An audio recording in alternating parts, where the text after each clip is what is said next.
Journalist and author Dan Moran has followed the vice president's career since she started in San Francisco's DA's office back in the 90s. He recently published a biography called Kamala's Way. And we talked to him earlier today about this historic day for the vice president and for the country. What would you describe as a few of her core characteristics? Well, her core characteristics, sort of Kamala's way, is she's very tough. She's strategic. She thinks more than one step ahead. She's very smart. She can be really charming and really charismatic. I'm sure your viewers remember her grilling Brett Kavanaugh in his confirmation hearings for the U.S. Supreme Court, and also her grilling of Jeff Sessions. But she really left those really very practiced men tongue-tied. So she is that person. She's that really tough person, but then she appears on The View and she appears on Oprah, and she's just as charming as can be. I had no clue that some of the things that she does when nobody's looking, really very sweet human things, reaching out to people who are near death, for example, people who could obviously never help her, but she feels a need to comfort people. So she has a heart. And obviously we know from a gender and racial perspective, she is a groundbreaking now figure in American politics, but also talk a little bit about her blended family that now will be on this journey with her. You know, it's such an interesting heritage that she brings to this office. You think about her mother, she was a 19-year-old girl, really, although obviously brilliant. She had graduated from college in India. Her passion was to become a scientist, and she persuaded her parents to let her come halfway around the world to University of California at Berkeley.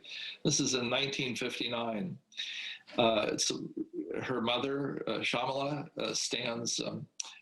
stood maybe 5 foot tall, so diminutive. But how gutsy was that, to leave her family, to come to a place she knew nothing really about, to follow her passion. I think that her mother's influence is huge.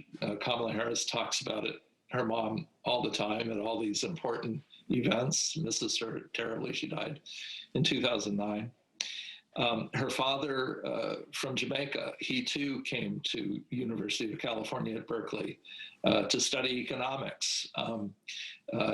Went on to become a tenured professor in the economics department at Stanford University, no small feat. They split when Kamala was about 5, when Kamala Harris was about 5. Their divorce was final in 1972. So that, you know, they were formative. Her mother understood that in America she was going to be viewed as a Black person, and so she made a point of making sure Kamala and Maya Harris had an understanding of civil rights from an African American perspective. So she is very much a multicultured person, and not a mom herself, but a stepmom to right. the second gentleman's children. So not only does she come from this mix of Indian and Jamaican descent, but then she, in her own personal life, beyond her parents, is bringing a mixed family into the White House. Yeah, isn't this an American story? You know, Doug Emhoff, who I've met a couple of times, the second gentleman, as they're calling him. You know, he was an attorney in Century City, part of Los Angeles, an entertainment lawyer, represented Hollywood figures. He tells a funny story about the introduction. Hollywood figure, Russ Hudlin, and his wife, a longtime friend of Kamala Harris, came to them with a legal issue. And at the end of their session, Hudlin asked whether he was single, and Emhoff asked, "Why are you asking?" And she said, "Well, I've got somebody who you might want to meet."